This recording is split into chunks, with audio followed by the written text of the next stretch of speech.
My name is Sandra, and I'm 43 years old.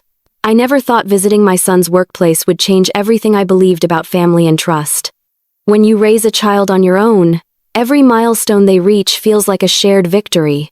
My son Luke was my pride, my purpose, and my best friend.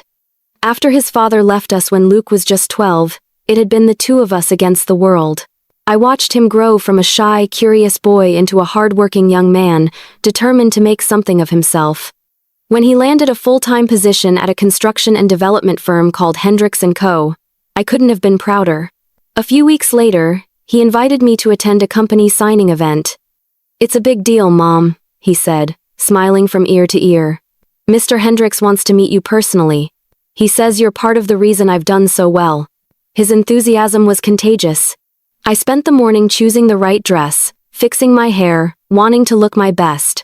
I didn't realize that day would mark the beginning of a nightmare. The office was sleek and modern, filled with polished glass walls, and the hum of expensive air conditioning. Luke guided me through, introducing me to his coworkers. Everyone seemed friendly, though there was one woman quiet, maybe mid-30s, who seemed different. Her name was Julia. She didn't smile much, and every time our eyes met, she quickly looked away, almost as if she was afraid. Then I met Mr. Hendricks. A man in his 50s with a silver smile and the confidence of someone used to being obeyed. He shook my hand warmly and said Luke was one of his brightest assets. His voice carried charm, but something about his eyes felt calculating. He handed me a folder and said, "Mrs. Doyle, this is just a small formality. A partnership agreement. We're expanding into private investment opportunities for trusted families. Luke mentioned you might be interested." I looked at Luke, who nodded eagerly. "It's safe, Mom. I checked everything. You'll get great returns and it'll help me qualify for a bonus." My heart swelled with pride. My son was thinking about his future, about our future. Still, I didn't really understand the paperwork.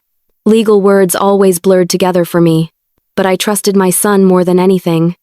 As I reached for the pen, ready to sign, I suddenly felt a firm grip on my arm. Startled, I turned and saw Julia standing beside me, her face pale and eyes wide with terror. She leaned in and whispered, her voice trembling but sharp enough to freeze me in place. "Don't sign that paper, get out now." Her words hit me like an electric shock. Everyone turned. The room went silent, all eyes fixed on Julia. Hendricks's pleasant smile faded, replaced by cold irritation. Luke's face flushed red with embarrassment. "Julia," Hendricks said through clenched teeth, "I think you've said enough." She didn't move. "You don't understand," she said, staring at me. "That document isn't what they told you. Please just don't sign anything." My hand trembled. I looked at Luke, confused and frightened. "What's happening?" I whispered. Luke's tone turned sharp. "She's been having issues, Mom. Just ignore her. She doesn't know what she's talking about." But Julia wouldn't stop.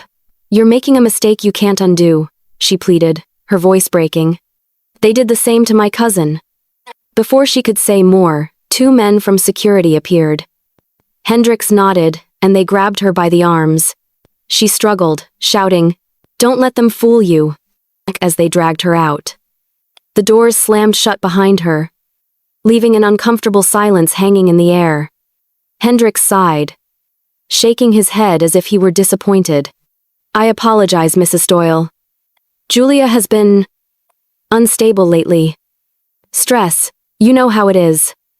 I forced a nervous laugh, but my heart was racing. Hendricks gently pushed the pen back toward me. "Let's finish this, shall we?" I hesitated, looking at Luke. His smile was forced, his eyes pleading for me to trust him. For a moment, I almost did. I almost pushed the doubt away and signed, but Julia's desperate voice echoed in my head those 5 words, looping over and over again like a warning I couldn't ignore. "Don't sign that paper. Get out now." I set the pen down. "I think I'll take this home and read it first," I said softly. Hendrick's smile faltered, but he recovered quickly. "Of course, Mrs. Doyle. Take your time." Luke's disappointment was obvious, but I couldn't bring myself to explain. Something felt terribly wrong. "Sandra freezes," The pen inches from the paper, as confusion and fear twist in her gut. Julia's warning echoed in my head, but Luke's expression made me question everything.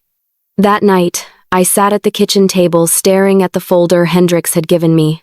The papers looked harmless enough, lines of neat legal text, company seals, and my name printed in bold letters. But Julia's trembling voice wouldn't leave my mind. I read the title again, Partnership Investment Agreement. It sounded legitimate, too legitimate. Yet something about the way Luke had pushed me to sign, the way Hendricks had smiled, it all felt rehearsed.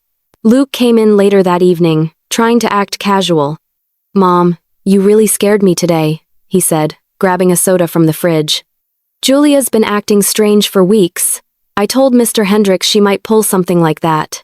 I looked at him carefully. "What did she mean, Luke? Why would she warn me not to sign?" He groaned, rubbing his temples. "She's paranoid. She got in trouble at work a few months ago and started accusing people of running scams. Hendricks kept her on out of pity, but she's not well. Don't let her nonsense ruin this for us." He sounded sincere, too sincere. I wanted to believe him so badly. He was my son, my only child. The idea of doubting him made me feel like I was betraying my own flesh and blood. Still, the uneasiness wouldn't go away. The next morning, I went back to the office, pretending everything was fine. Hendricks greeted me with that same polished smile, asking if I'd had a chance to review the papers. I told him I just needed clarification on a few terms. He assured me it was standard language, but when I pointed to a clause about temporary transfer of assets for collateralization, his expression tightened. "Oh, that's just legal jargon," he said smoothly. "Our lawyers require it for the investment structure. You'll still retain full control." Something in his tone made me feel small, like I was wasting his time. Luke stood beside him, nodding impatiently. I could sense his frustration. And then, out of nowhere, Julia appeared again. She wasn't supposed to be there. Security had escorted her out the day before, but somehow she slipped back in. Her face was pale, eyes wild, and she shouted from across the lobby, "Don't believe him, Mrs. Doyle. That paper will take your home." Everything stopped. Hendricks's jaw clenched as he barked at security again. Julia's voice broke as they dragged her away for the second time. "They're using your son.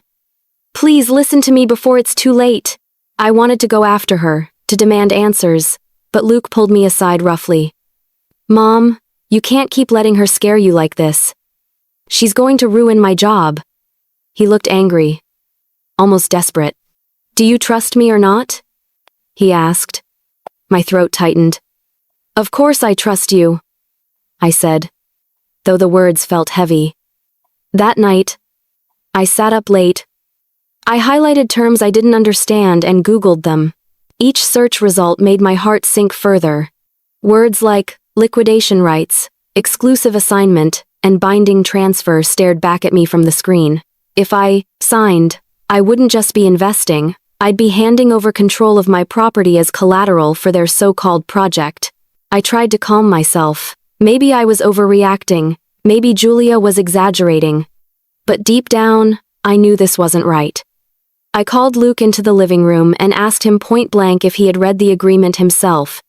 His eyes darted away. Mr. Hendricks said it's just a formality. "I didn't look at every page," he admitted. My chest tightened.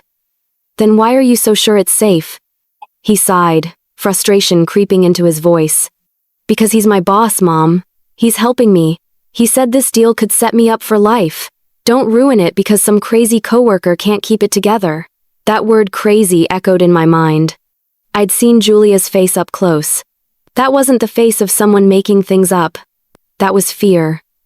After Luke went to bed, I sat in the dark with only the hum of the refrigerator breaking the silence. I couldn't shake the image of Julia's trembling hand gripping my arm, her voice quivering as she begged me not to sign. I folded the document, tucked it into my purse, and made a quiet promise to myself. Tomorrow, I would find her. I didn't care if Luke got angry. I needed to know the truth before I put my name on anything. Sandra decides to find Julia no matter what it takes before she signs anything. Finding Julia wasn't easy, but what she told me shattered the image I had of my son's workplace. The next morning, I woke up with a pit in my stomach and a determination I hadn't felt in years.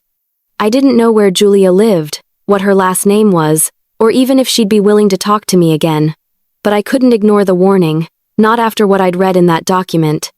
I told Luke I had errands to run and waited until he left for work. Then I sat down with my laptop and began searching. I started with Hendricks & Co., employees on social media. The company had a few posts celebrating team milestones, complete with group photos. In one image from a company retreat, I spotted her Julia standing off to the side, half smiling, like she didn't really want to be there. Her name tag read, Julia Reed. That was all I needed. I typed her name into every platform I could think of, and eventually, I found her profile. No photos, no friends listed, but the profile picture matched her face exactly. My fingers hovered over the keyboard as I wrote a short message. Hi Julia, this is Sandra. We met at the office the other day. I need to talk to you, please, it's important. Minutes turned into an hour.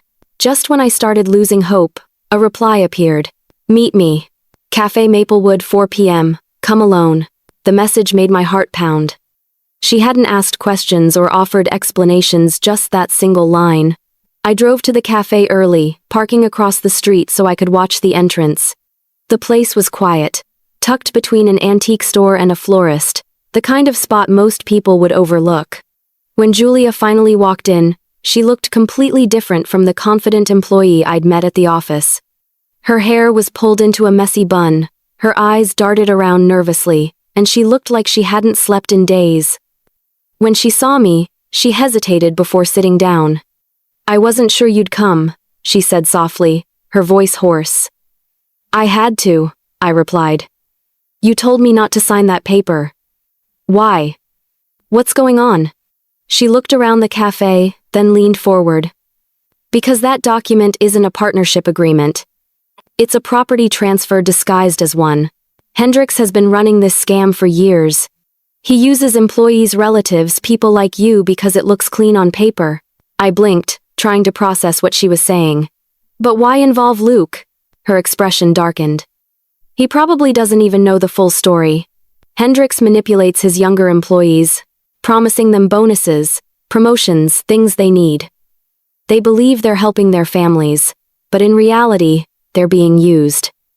I sat back, speechless. Julia took a sip of her coffee, her hands trembling. It happened to my cousin last year, she continued. He convinced her to sign a similar contract. Within months, her house was gone. She tried to sue, but the papers were airtight. She lost everything. My stomach dropped. So, if I had signed, you'd have lost your home, your savings, maybe even your credit, Julia interrupted. Everything you've worked for. I stared at her. My chest tight with disbelief. How do you know all this? Her eyes flickered with pain. Because I helped draft some of those contracts. I thought they were legitimate until I saw what happened to my cousin. When I tried to warn others, Hendricks threatened me.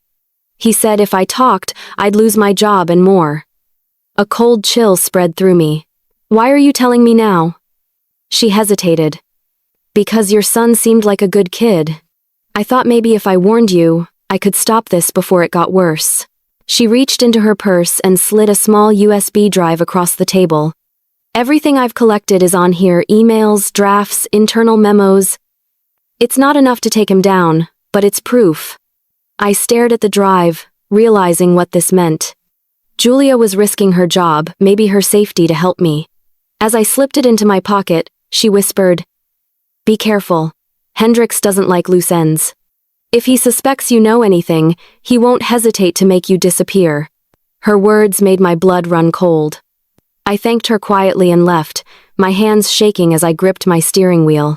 The sun was setting, painting the sky in streaks of red and gold, but all I could see was the USB drive in my purse, and the truth it might hold.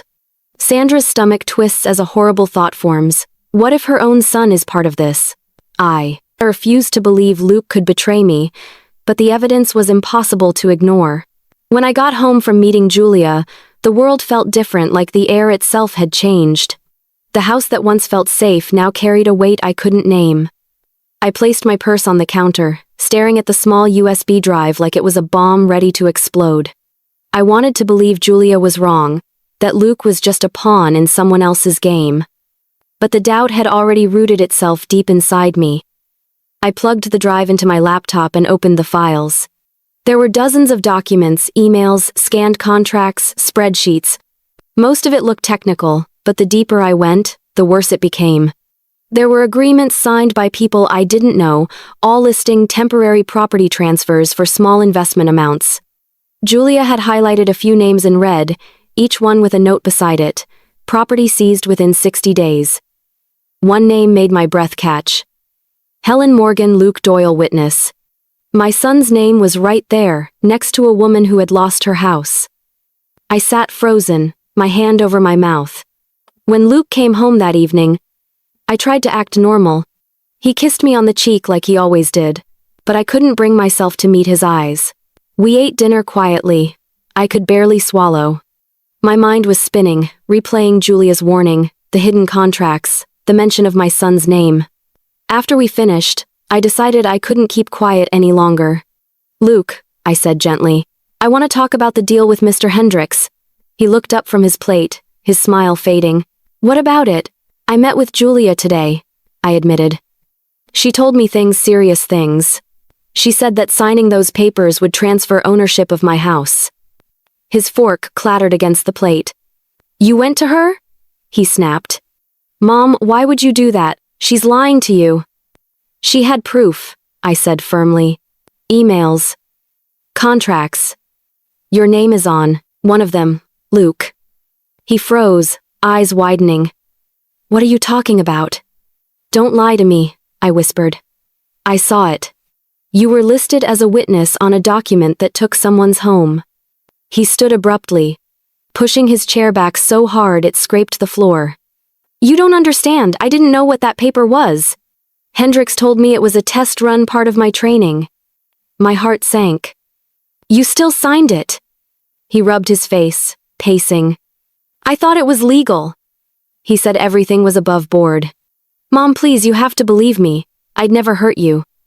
I wanted to believe him so badly it hurt. But Julia's warning echoed in my head again. Then why is he asking me to sign something that could take my home too? Luke didn't answer. He just stood there, jaw tight, his hands trembling. "I'll fix this," he muttered finally. "I'll talk to him tomorrow."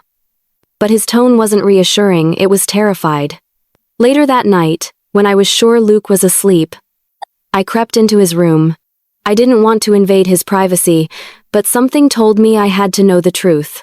I opened his desk drawer and found several envelopes filled with cash. Thick stacks, wrapped neatly with rubber bands. My stomach churned. Beneath them was a small folder labeled Hendricks Project Assets. Inside were photocopies of multiple agreements, each one tied to the company. And then, buried at the bottom, was a preliminary version of my contract. My name, my address, everything. Next to my signature line was a faint pencil mark, Luke's initials. For a long moment, I just stood there, staring at the papers. My son, my boy, was part of this. Maybe not willingly, but he was involved. I took photos of everything with my phone, trying not to cry. When I slipped quietly back to my room, I locked the door and sat on the bed, my heart pounding so loudly it echoed in my ears. By morning, I knew what I had to do. I couldn't confront Luke again. Not yet. I needed help, someone who could protect me and expose Hendricks for what he was. I picked up my phone and called the local police station, asking to speak with someone about a potential fraud case. The officer who answered sounded skeptical but told me to come in and bring the documents. I agreed. I told myself everything would be okay once the truth came out. But as I looked out the window, I caught a glimpse of a dark car parked across the street, the same one I'd seen earlier that week near the office.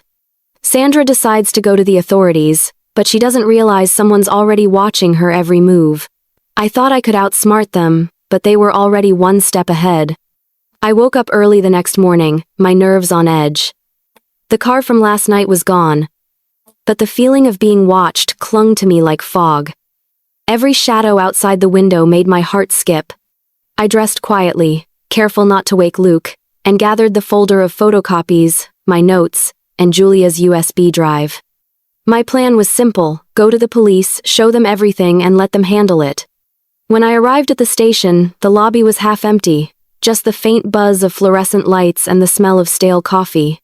I approached the front desk and explained that I wanted to report suspected fraud involving a construction firm.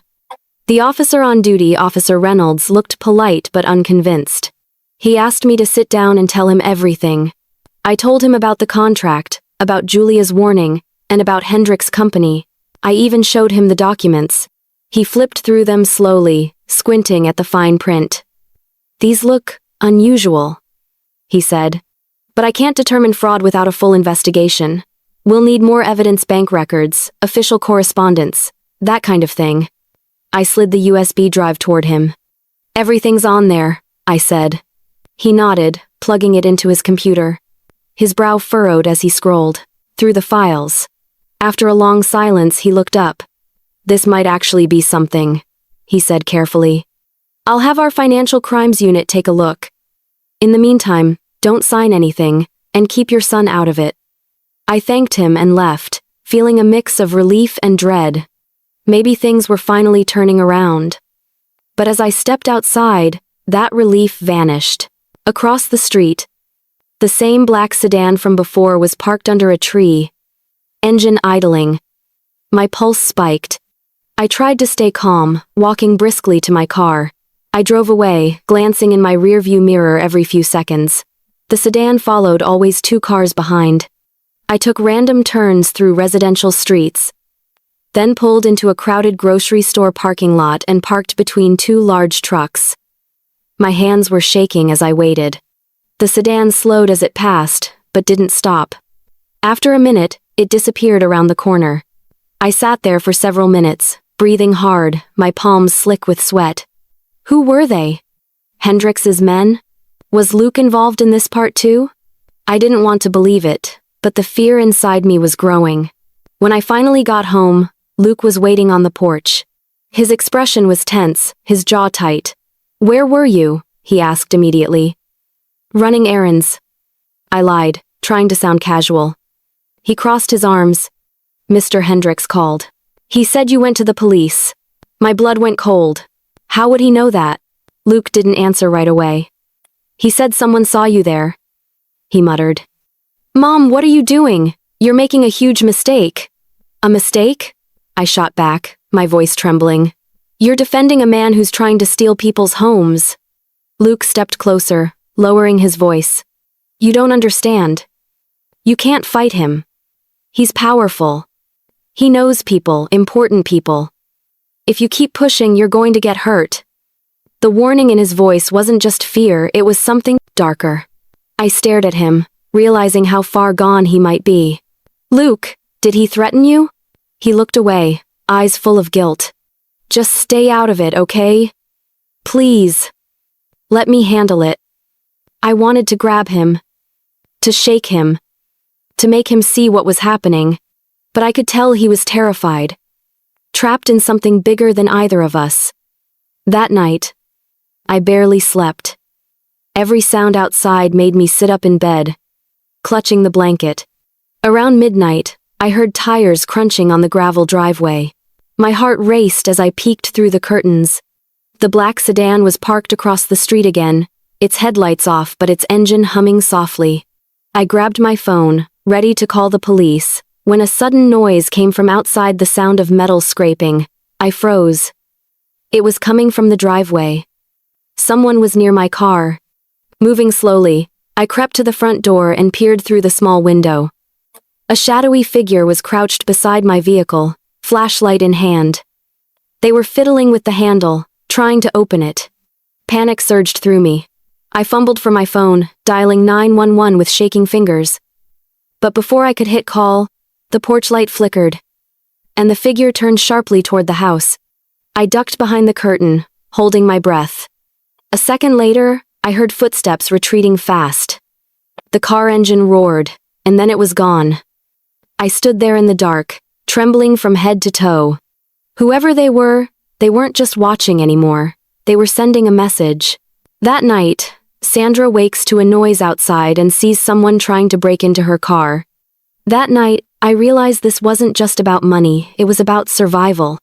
After the figure fled, I stood frozen by the door, my heart hammering so hard I thought it might break through my ribs. Every instinct screamed at me to call the police, but another voice whispered that maybe that was exactly what Hendrix wanted to see how scared I'd become. I backed away from the window, locked every door, and checked each window latch twice. When I finally sat down, my hands were shaking so badly that I dropped my phone twice before placing it on the table. The police eventually came, but by the time they arrived, the intruder was long gone. 2 officers walked around the property with flashlights, finding a few muddy footprints near my car and a faint scratch on the handle. One of them, Officer Perez, jotted notes, while the other looked at me sympathetically. "Could have been a prank or a thief checking for unlocked vehicles," he said, but his tone lacked conviction. I told them about the black sedan, about the people following me. They exchanged looks but didn't say much. "We'll file a report," Perez said finally. "But without plates or a clear description, there's not much else we can do right now." It wasn't what I wanted to hear. When they left, I felt smaller, more alone than ever. Luke hadn't come home that night, and I didn't know if I was relieved or terrified by that fact. I tried calling him, but it went straight to voicemail. The next morning, I went through Julia's files again. If the police couldn't help, maybe I could find something strong enough to force them to act. I spent hours reading through old emails from Hendrix to his partners. Many mentioned asset transfers and client acquisition phases, but one in particular caught my eye: an email chain with Luke's name in the CC line.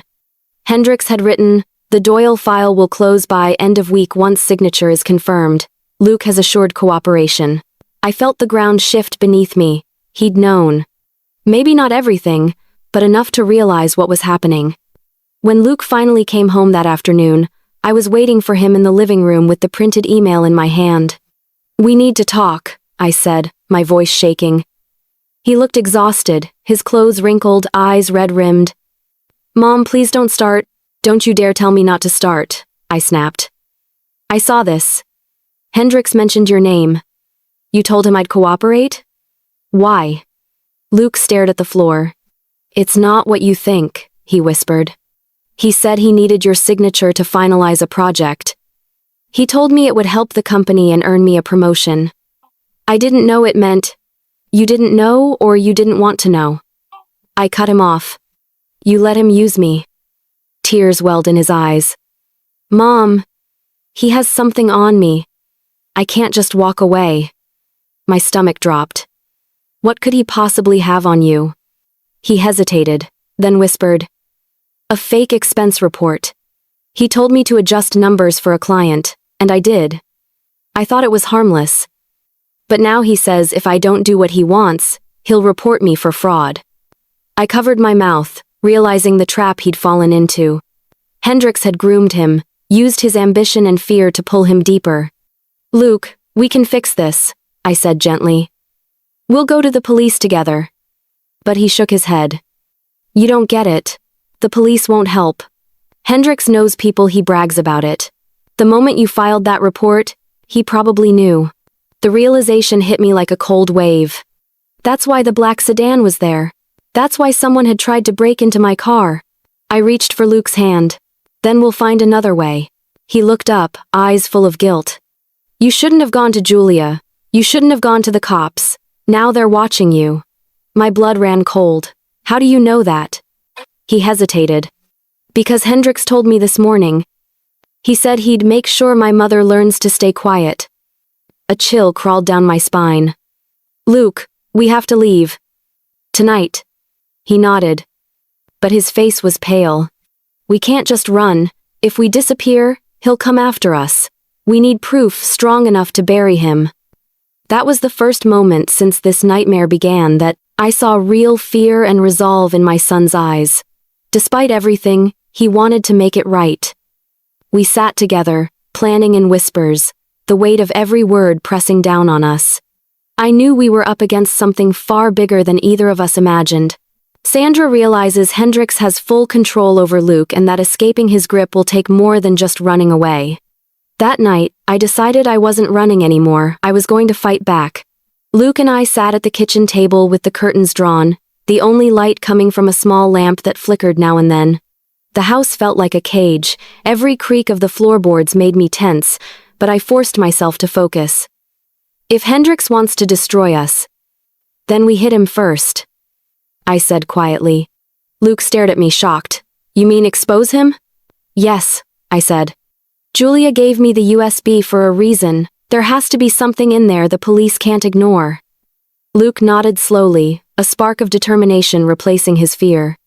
We opened the files together this time, scrolling through emails, receipts, bank transfers. Most of it looked like boring corporate paperwork until I found a folder labeled Private. Inside were encrypted files, but one stood out. A spreadsheet titled Client Returns, Internal Only. I clicked it open and froze. It listed dozens of names, including mine, next to enormous amounts of money marked as liquidation gains. The dates matched when Julia said other victims had lost their homes. My heart pounded in my chest. He's been doing this for years, I whispered. Luke scrolled down further. His name appeared on a separate tab labeled Commission Disbursements. Next to it were payments totaling nearly $40,000. I never got that money, he said, his voice shaking. He must have used my name to move it through fake accounts. That was the proof we needed. But before we could celebrate, my phone buzzed with a text from an unknown number. You should have listened to your son. Stay quiet. I stared at the message, my breath catching. Luke looked at me and saw the color drain from my face. What is it? I handed him the phone. His hands clenched into fists. He knows we're looking. Mom, we have to leave. I shook my head. No, we can't let him scare us again. We take this to someone higher, not local police, someone he can't manipulate. Luke hesitated, then nodded. Maybe the state attorney's office, he said. Or the press. It was risky, but we had no choice.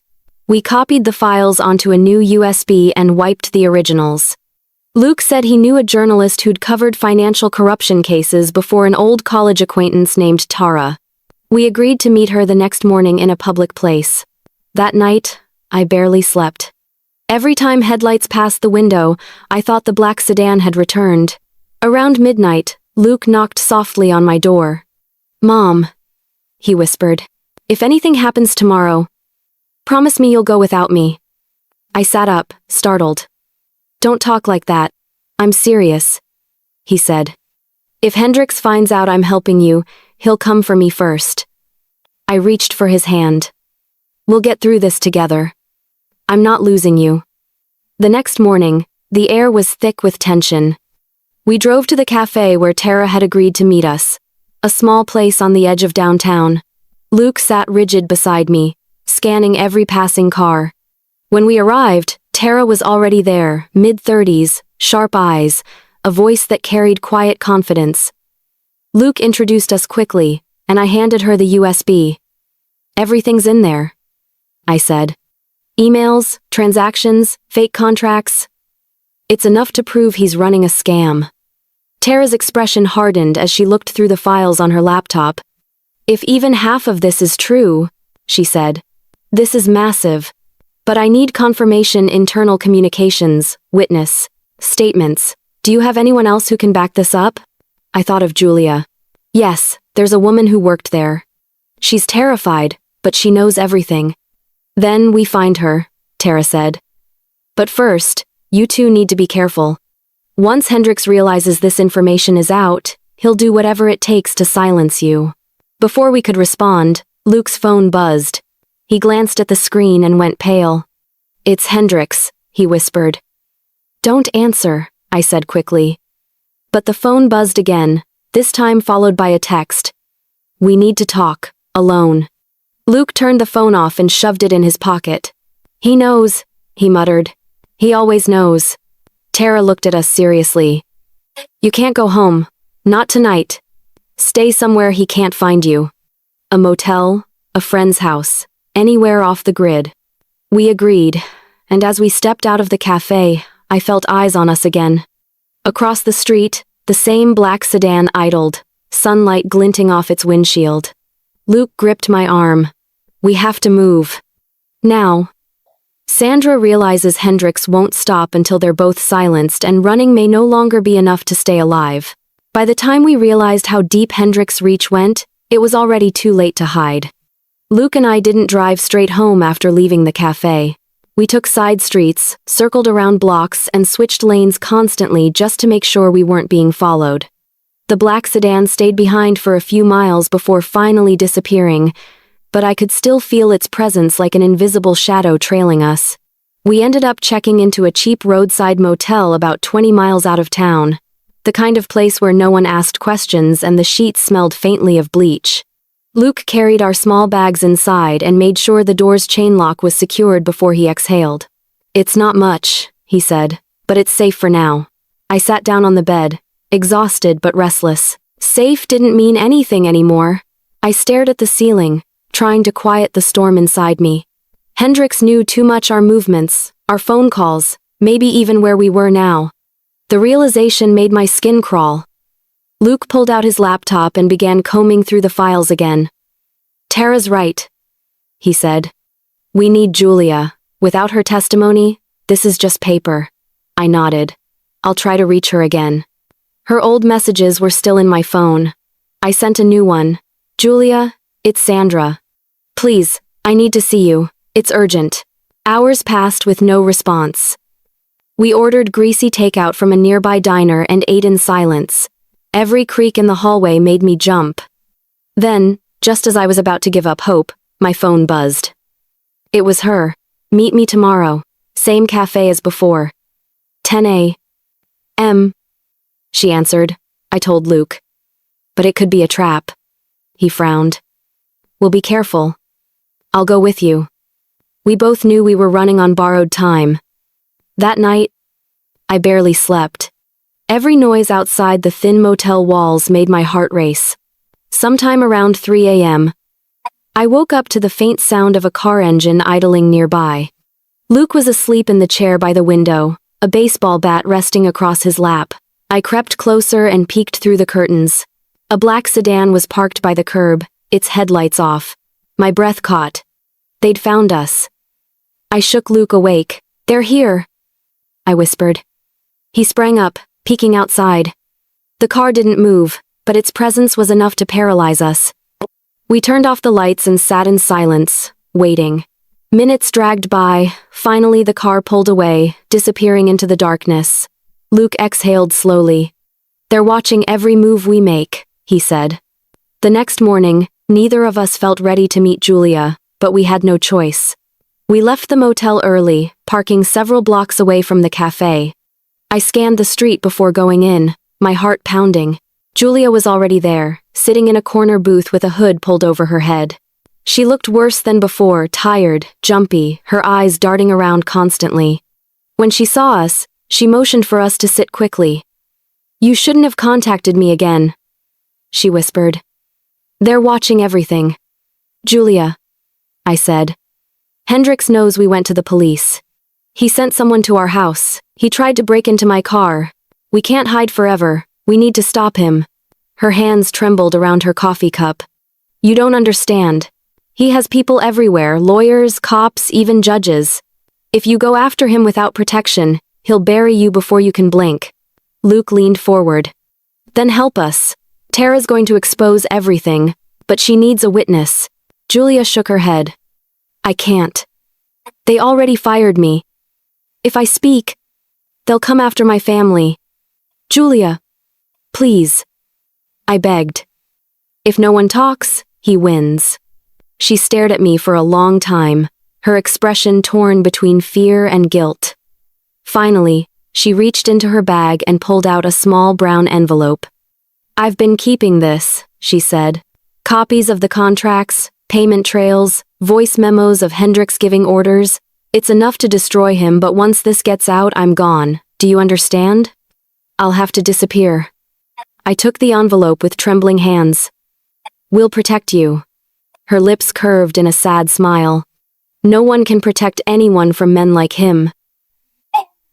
I turned slowly toward the cafe window. Outside, parked across the street, was the same black sedan.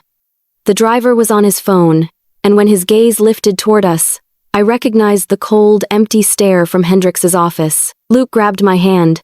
We have to go, now. We bolted through the back exit, clutching the envelope like our lives depended on it. As we ran into the alley, tires screeched behind us. Sandra and Luke barely escaped the cafe, but now Hendrix knows they have the evidence that can destroy him. Running was no longer an option. Hendrix had declared war. We sprinted through the narrow alley behind the cafe, the sound of screeching tires echoing off the brick walls. Luke's hand gripped mine as we turned corner after corner, our breaths sharp and fast. My heart pounded so violently I thought I might collapse, but adrenaline kept me moving. When we finally ducked behind a dumpster, I dared to look back. The black sedan was creeping down the alley, headlights off, moving slow like a predator tracking prey. Luke pressed a finger to his lips, signaling me to stay quiet. We crouched low, barely breathing. The car rolled past, its tinted windows glinting in the faint light. When it finally disappeared, I let out a shaky breath I didn't know I was holding. "We have to get out of here," Luke whispered. "He knows we have the files. He won't stop now." We slipped out of the alley and into the main street, blending with a small crowd of pedestrians. My hands were still shaking as I clutched the envelope Julia had given me. Inside was everything, the proof, the evidence, the truth. Hendrix's entire operation was right there in my purse, and that made us targets. Luke hailed a rideshare to get us out of the area. As soon as we were inside the car, he whispered to the driver, "Take us anywhere north, out of town." The driver nodded, unaware of the storm he'd just driven into. As the city faded in the rearview mirror, I finally spoke. "We need to call Tara. She has to get this story out now." Luke pulled out his phone, but his face fell when he saw the screen. No signal. I tried mine, nothing. Either the area was dead, or Hendrix people had somehow jammed our phones. My stomach twisted. Every second without contact felt like an inch of rope tightening around our throats. The driver dropped us at a gas station just outside the city limits. We paid in cash, thanked him quickly, and hurried inside. Luke found a payphone near the restrooms and dialed Tara's number from memory. When she answered, I could hear the relief in her voice even from where I stood. "Where are you?" she asked. "I've been trying to reach you both for hours." Luke explained everything: the chase, Julia's warning, the evidence. Tara listened quietly before saying, "Get to me now. Don't go home. I'll meet you at a safe location. I'll text it to this number." When the call ended, we stepped outside. The sun was setting behind us, casting long shadows over the road. Luke's phone buzzed a moment later with a text. "Old train depot, 8 p.m. It was almost 7. We had 1 hour to make it there." We started walking down the deserted stretch of highway, the only sounds our footsteps and the faint hum of crickets. The world felt unnaturally quiet. I kept glancing over my shoulder, expecting to see headlights appear at any moment. Halfway there, a car approached slowly from behind. My pulse spiked. Luke tensed, ready to run, but it was an old pickup truck. An older man rolled down the window. "You two need a ride?" We hesitated. Every instinct screamed not to trust anyone. But time was running out. I forced a polite smile. "Just to the train depot up ahead." He nodded. "Hop in." We climbed into the back, trying to stay low. The wind whipped my hair as the truck rumbled down the road. Every second felt like an eternity. When the depot came into view, an abandoned red brick building surrounded by weeds, I felt both relief and dread. The driver dropped us off without a word. As the truck disappeared down the road, Luke scanned the area. The depot looked deserted, its windows boarded and paint peeling. "Are you sure this is the place?" I asked. He checked the message again. "It's what?" Tara said. We crept inside through a side door. The air was thick with dust and the faint smell of rust. Faint light filtered through cracks in the roof. I held onto the envelope tightly, my palms damp with sweat. We waited in silence for what felt like forever. Then a sound broke the stillness, footsteps approaching. Luke and I tensed. A figure stepped into the light. It was Tara. She looked rushed, her hair pulled back and a laptop bag slung over her shoulder. "You made it," she said breathlessly. I handed her the envelope immediately. "This is everything Julia gave us. It proves Hendrix is running a scam. You need to get it out there before he finds us again." Tara nodded. "I'll upload it tonight. But we have to move fast. Once this hits the press, he'll come after both of you harder than ever." Before she could finish, a loud crash echoed through the building. The front doors burst open. Flashlights cut through the darkness, beams of white slicing across the room. "Run!" Luke shouted, grabbing my arm. We darted toward the back exit as shouts filled the air. Someone yelled, "Stop them!" Boots pounded against the concrete floor. Tara shoved the envelope into her bag and followed.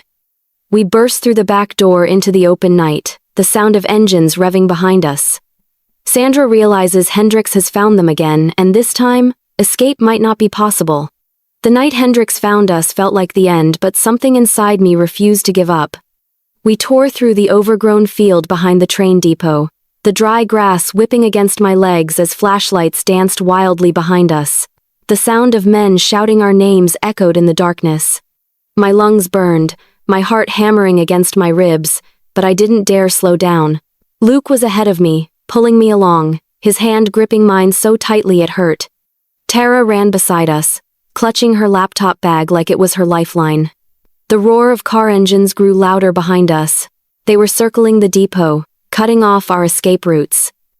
Hendrix wasn't sending warnings anymore, he was hunting us. "Over there!" Luke pointed toward a service tunnel under the tracks. We scrambled toward it, crouching low as we ducked inside.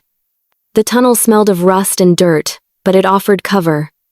We waited, breaths shallow, as footsteps and flashlights passed by above us. Tara whispered, "We can't keep running like this. We need to get this evidence to someone safe." I nodded. "We can't go back to the police. He's got people there. Maybe the State Bureau?" Luke was still catching his breath. "We'll never make it that far tonight." For a long moment, we just sat there in the dark. The only sound, the faint drip of water from the ceiling. My mind raced through every possibility, every exit. Then it hit me. "Julia," I whispered. "She said she'd have to disappear once this got out. Maybe she already did. Maybe she has somewhere safe." Tara frowned. "You think she planned for this?" "I think she knew it was coming," I said. "She's been one step ahead of Hendrix all along." Luke pulled out his phone, checking the last message Julia had sent. It included no address. But there was a clue buried in her text history, an old message from weeks ago mentioning her cousin's cabin near Clearwater Lake. I remembered her saying her cousin had lost everything. Maybe she was hiding there now. "That's 2 hours away," Luke said quietly. "Then we drive," I replied. We crawled out of the tunnel when the coast was clear. The night air felt colder now, heavy with the weight of what we were doing. Tara had parked her car a few blocks from the depot, and by some miracle, it was untouched. We piled in, hearts still racing, and she started the engine. As the city lights faded behind us, the silence in the car was deafening. Tara kept glancing at the rearview mirror. "If we can get this story to my editor, Hendrix is finished," she said. "But we need confirmation.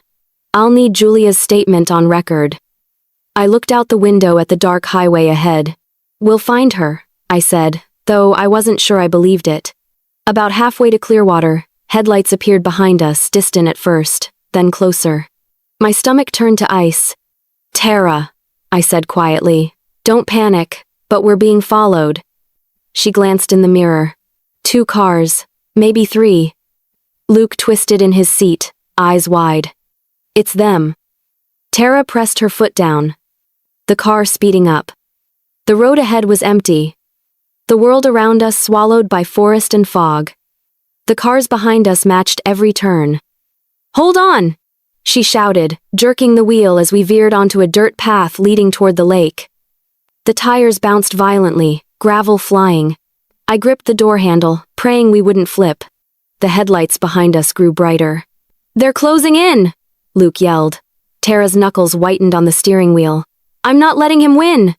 Just as the road curved sharply, she killed the headlights and swerved off into the woods, the car bumping over uneven ground until it stopped behind a cluster of trees.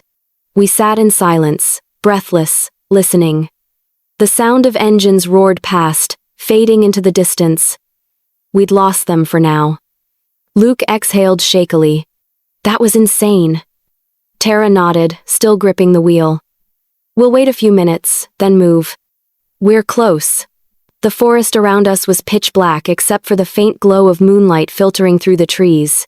Every sound felt amplified, the rustle of leaves, the distant croak of frogs, the echo of my own heartbeat.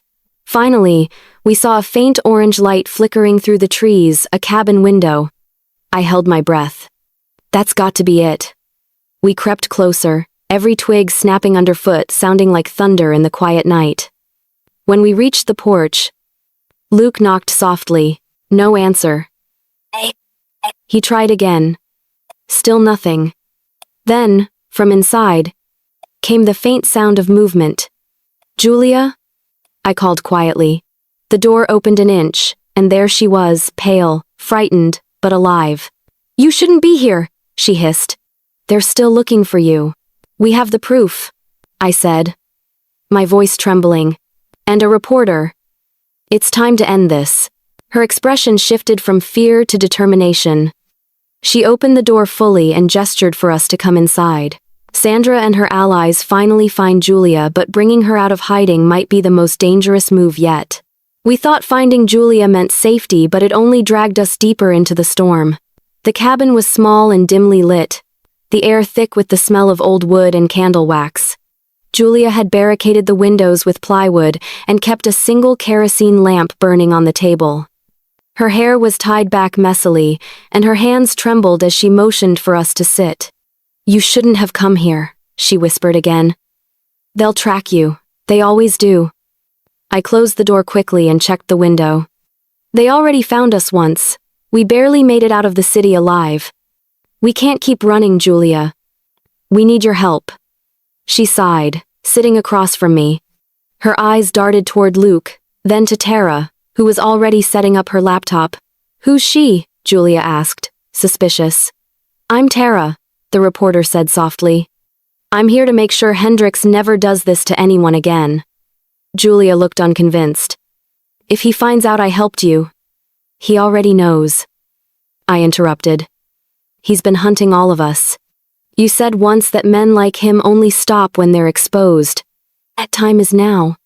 For a moment, the room was silent except for the faint hum of Tara's laptop as she connected a portable Wi-Fi hotspot. Julia's shoulders slumped in defeat. You don't understand what Hendricks is capable of, she said quietly. He doesn't just ruin people, he erases them. Luke stepped forward. Then we give him no choice but to run. We put everything out at once, the contracts, the payments, the memos, everything. Julia's eyes met his, filled with pain. You're brave, she said softly, but bravery won't protect you. Still, she reached into a locked chest near the bed and pulled out another folder, thicker than the first. This is everything I've been collecting since the day I realized what he was doing. I couldn't go to the police, so I built a trail instead.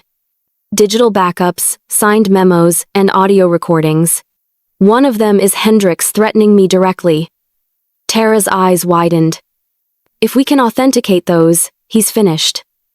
Julia handed the folder to her. Just promise me something when this goes public. Make sure my name isn't on it. My family doesn't deserve to suffer for my choices.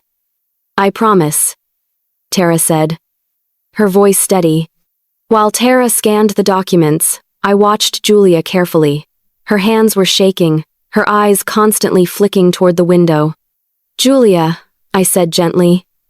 You've been living like this for months, haven't you? She nodded, tears welling in her eyes. Ever since I warned you that day, I knew he'd come after me. I've seen what happens to people who cross him.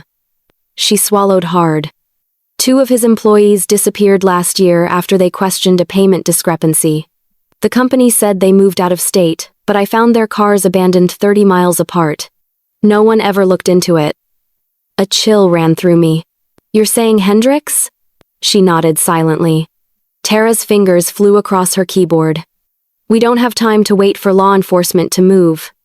Once I upload this to my editor's secure drive, it's out of his hands. Luke glanced nervously toward the window. What if he finds us before then? Before anyone could answer, the sound of crunching gravel filled the air. All four of us froze. A pair of headlights glowed faintly through the cracks in the boarded window. He found us, Julia whispered.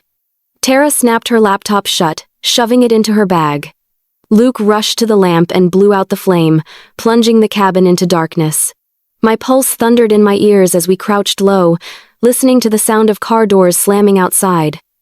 A man's voice carried through the still air, deep, confident, unmistakable. "Hendrix." "Julia," he called out, his tone almost casual. "You've caused me enough trouble. Let's make this easy, Come out and we can settle this." Julia gripped my hand so tightly it hurt. Her whisper trembled. "He always sounds calm before he does something horrible." Luke peeked through a small crack in the wood. "Two men with him," he murmured. "Armed." I could barely breathe. Every instinct told me to run, but Tara leaned closer and whispered, "If he gets that evidence, everything we've done means nothing." Julia's eyes darted toward the back of the cabin. "There's a crawl space under the floorboards. It leads to the trees behind the hill. We can escape there." We moved quickly, lifting the loose boards one by one. The sound of footsteps approached the porch. Hendrix knocked once, then again, harder. "You can't hide forever, Sandra," he called out. "I know you're in there." I froze. Hearing my name from his mouth was like being stabbed. How did he know? Luke grabbed my arm, urging me down into the crawl space. Tara followed, clutching the bag with the evidence. Julia hesitated, glancing toward the door. "Come on," I whispered. But before she could move, the front door splintered open. Sandra, Luke, and Tara slipped beneath the floorboards, leaving Julia behind as Hendrix steps into the cabin. We escaped the cabin, but not everyone made it out. The moment the front door crashed open, the sound echoed through the cabin like thunder. Dust rained down from the floorboards above as I clutched Luke's hand, frozen in the darkness beneath the house. The crawl space was cramped and cold, the air thick with dirt and fear. I could hear Hendrix's shoes scrape across the wooden floor above us, slow and deliberate, each step more terrifying than the last. "Julia," his voice drawled, smooth as ever. "You should have known better. You had your chance to stay quiet." Julia's shaky breath came from right above where we crouched. "You don't scare me anymore," she said, though her voice quivered. "Oh, I think I do," Hendrix replied calmly, "because you know exactly what happens to people who cross me." Luke's hand tightened around mine. Tara sat to my left, holding her bag close to her chest, her eyes wide and unblinking in the faint moonlight seeping through the cracks. I wanted to move, to help Julia somehow. But one sound from us and Hendrix would know we were under the floor. There was a pause, then the sound of wood scraping a chair being knocked over. Julia gasped. "Where are they, Julia?" Hendrix demanded. "You think I don't know they came here? That woman's been poking her nose where it doesn't belong. Where is she?" Julia didn't answer. I covered my mouth, holding back a sob. "I'll give you one more chance," Hendrix said, his voice dropping into a hiss. "Tell me where they are, and maybe I'll let you walk out of here." Julia's voice cracked, but she said it anyway, the bravest words I've ever heard. "Go to hell." A loud crash followed something heavy falling. Maybe a lamp. Then silence. Cold, suffocating silence. Tara bit her lip, tears glinting in her eyes. Luke's face was pale, his jaw clenched tight. Every second felt like an eternity. I could hear Hendrix breathing faintly above us. Then, his footsteps moved toward the door. "Search the perimeter," he barked to his men. "They can't have gone far." The sound of boots echoed outside, fading slowly. Luke leaned toward me and whispered, "We have to move now." Tara nodded, and together we crawled toward the back of the crawl space. It was narrow and uneven, the wooden beams scraping against our shoulders as we moved. Finally, Luke found the hatch. Julia had mentioned a small, rusted metal grate leading out behind the hill. He pushed it open carefully. Cold night air rushed in. One by one, we slipped out into the damp grass behind the cabin. My heart was racing so hard I could barely think. The forest stretched out ahead, black and endless. "Where's Julia?" I whispered, even though I already knew the answer. Tara shook her head, tears streaking her face. "She bought us time." Luke looked back at the cabin, his expression torn between guilt and fury. "We can't leave her. She's gone," I said softly, my voice breaking. "If we go back, we all die. She wanted us to finish this." The words tasted like ash, but they were true. We moved through the trees, keeping low, guided only by the pale glow of the moon. Every snap of a twig sent shivers through me. Behind us, faint voices called out, men shouting orders as flashlights flickered near the cabin. They'd realize soon that we were gone. After what felt like hours, we reached a dirt road leading deeper into the woods. Tara's phone finally caught a signal. Her hands trembled as she pulled it out and connected to her editor's encrypted channel. "I have to send it now," she whispered. "All of it." Luke stood guard while I knelt beside her, watching as she uploaded the files, the contracts, the recordings, the evidence Julia had died for. Each progress bar felt like a lifeline slowly forming. Come on," she muttered, her fingers flying across the keyboard. Then, finally, the message popped up. "Upload complete." Tara exhaled shakily, tears glistening in her eyes. "It's done. It's out. There. Hendrix can't stop it now." I looked up at the stars above the treetops. Julia's face flashed in my mind, her fear, her courage, her final act of defiance. "She did it," I whispered. "We all did." But our relief didn't last long. In the distance, headlights cut through the trees, more than one vehicle this time, moving fast, getting closer. Luke grabbed my arm. "They found us again."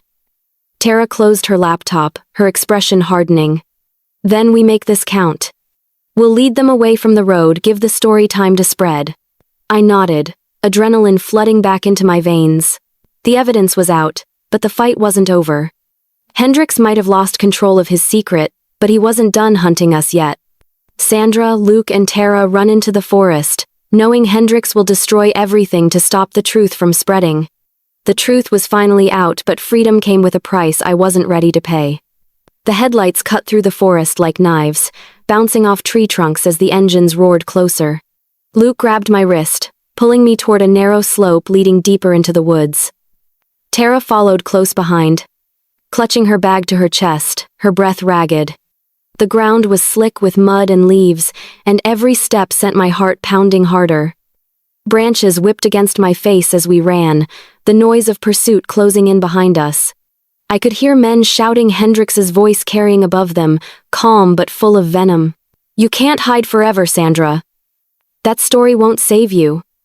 The sound of my name made something inside me snap. I wasn't going to be his victim anymore. "Keep running!" I yelled to Luke and Tara, even as my lungs burned and my legs screamed for rest. We stumbled into a clearing near the base of the hill, where an old maintenance shack sat half-collapsed among the trees. Luke pushed the broken door open and ushered us inside. The smell of rust and mold hit me instantly. "We can catch our breath here," he whispered, listening for movement outside. Tara crouched against the wall, opening her laptop again. "The story's live," she said between breaths. My editor confirmed it. He published everything, the emails, the memos, Julia's recordings. It's already trending online. My chest tightened. "So, everyone knows?" She nodded. "By now, the police, the regulators, everyone will have seen it. Hendrix is finished." For a fleeting moment, relief washed over me. I imagined the headlines: "Real estate tycoon exposed for fraudulent scams."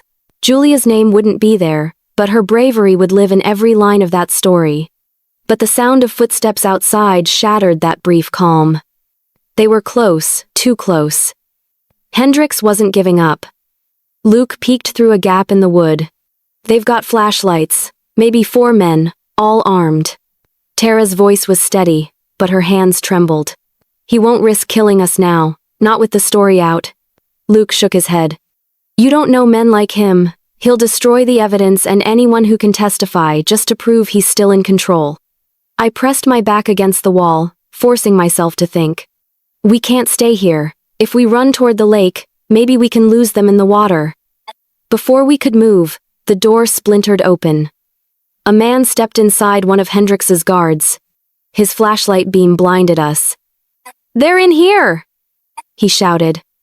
Luke lunged forward, slamming the door shut just as the man tried to push through.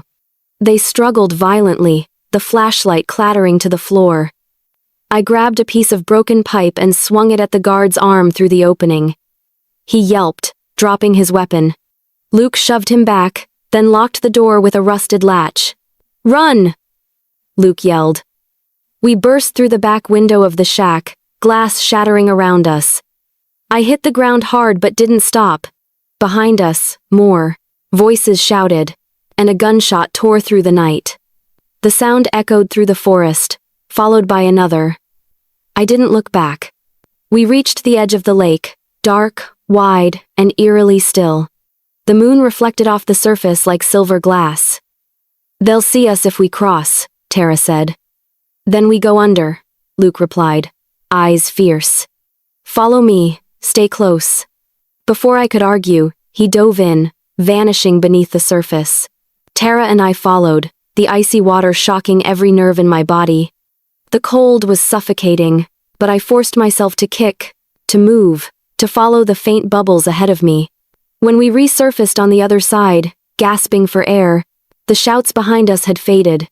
We crawled onto the muddy bank, shaking and soaked, but alive. Tara clutched her laptop bag to her chest, laughing breathlessly. It's over, she said. He can't stop the story now. Luke nodded, but his expression was grim. Maybe not, but he's not the kind of man who accepts defeat. As if on cue, headlights appeared on the far side of the lake, cutting through the trees. Hendrix's voice echoed faintly across the water. You can't hide forever, Sandra. I turned toward Luke, my heart pounding with both fear and fury. He's already lost, I said. He just doesn't know it yet. Tara stood up slowly, shivering. We need to reach the main road. Once the police see what's out there, they'll have to act. Luke offered me his hand, pulling me to my feet. The forest was silent again, except for the soft lapping of the water. The first light of dawn was breaking through the trees, pale and gray. For the first time in days, I saw the faintest sign of hope. But as we turned toward the road, a single gunshot cracked through the morning air. The sound echoed across the lake, sharp and final. Luke froze. He's still coming. Sandra realizes Hendrix isn't running anymore, he's hunting her personally, determined to finish what he started. I thought the nightmare would end with the sunrise, but it ended with blood, truth, and freedom. The gunshot echoed through the trees, snapping through the morning calm like lightning.